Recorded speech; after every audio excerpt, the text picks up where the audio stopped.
नमस्कार। मैं doctor Jawaharlal Giri. Food is medicine and kitchen is pharmacy. भोजन ही दवा है और रसोई घर दवा खाना। इस सीरियल के संदर्भ में, इस एपिसोड के संदर्भ में मैं आज एक नया विषय लेके आया हूँ और वह विषय है किस रोग के लिए नाभि में किस तेल का प्रयोग किया जाए।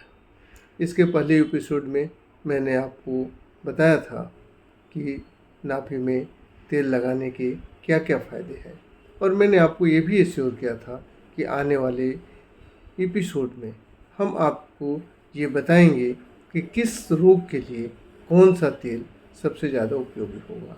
वैसे सामान्य रूप से सरसों का तेल या घी हर रोगों के लिए दिया जाता है, लेकिन इसके अलावे नारियल का तेल, जैतून का तेल, नीम का तेल, अरंडी का तेल, तिल का तेल, इसका भी उपयोग बहुत सारे रोगों में किया जाता है। अब हम देखते हैं कि किस रोग के लिए कौन सा तेल उपयुक्त होगा। अगर आपकी आँखों में ज्योति का कोई प्रॉब्लम है, आपको कम दिखाई पड़ रहा, धुंधला दिखाई पड़ रहा, तो उस केस में अगर आप नित्य प्रति सरसों के तेल का या घी का उपयोग करते हैं, अपने नाभि में लगाते हैं, तो आपको बहुत ही जल्दी आपकी ज्योति अच्छी होने लगेगी, आपको साफ साफ दिखाई देना शुरू करेगा। अगर आपके चेहरे में कील मुहासे आते हैं, बराबर आपके चेहरे में कील मुहासे रहते हैं, तो उसके लिए आपको अपनी नाभि में तिल का तेल लगाना है। इस तिल के तेल लगाने से आपके चेहरे के मुहासे, कील मुहासे बहुत जल्दी ही कुछ ही दिनों में खत्म होना शुरू हो जाएंगे। अगर किसी महिला को माहवारी में दर्द होता है, ज़्यादा दर्द होता है, तो उसे निजात पाने के लिए अपने नाभि में तिल के तेल का उपयोग करना सर्वोत्तम माना जाता है। अगर किसी व्यक्ति को अपना वज़न कम करना है, तो वज़न कम करने के लिए अन्य चीज़ें तो आपको करनी ही पड़ेगी, लेकिन इसके साथ साथ अगर आप अपने नाभि में ऑलिव ऑयल डालते हैं तो वो भी बहुत ज़्यादा फायदेमंद होगा।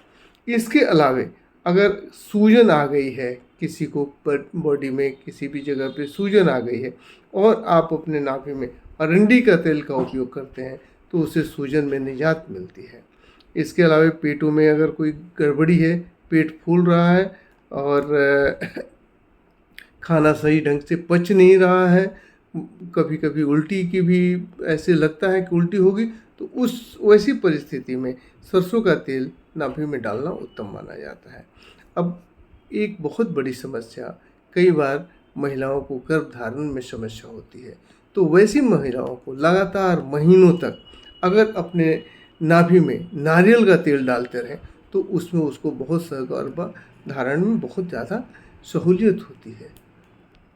दूसरी बात, अगर कहीं पुरुषों के शुक्राणु में कमी होती है, तो पुरुषों को अपने शुक्राणु बढ़ाने के लिए सरसों तेल का उपयोग करना चाहिए। ये सारे तेल आपके कामों में मदद करेंगे, ऐसा नहीं कि इनके लगाने से आपको वो चीज़ें हो जाएगी, ये सप्लीमेंट्री है। बाकी जो मेन चीज़ें होंगी, मेन कोर्सेस होंगे, उसको तो आपको करना ही पड़ेगा। अब सवाल है कि तेल कब लगाएं, कितना लगाएं और कैसे लगाएं। तो तेल रात्रि में सोने के समय करीब करीब 3 से 4 बूंद अपने नाभि में डालें और उसको 10 मिनट तक छोड़ दें।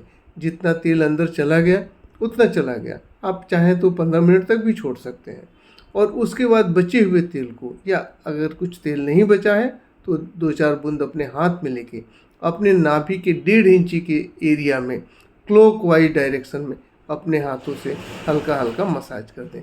ऐसा करने से ये आपके तेल लगाने की जो विधि है वो पूरी होती है और इसका आपको पूरा फल मिलता है।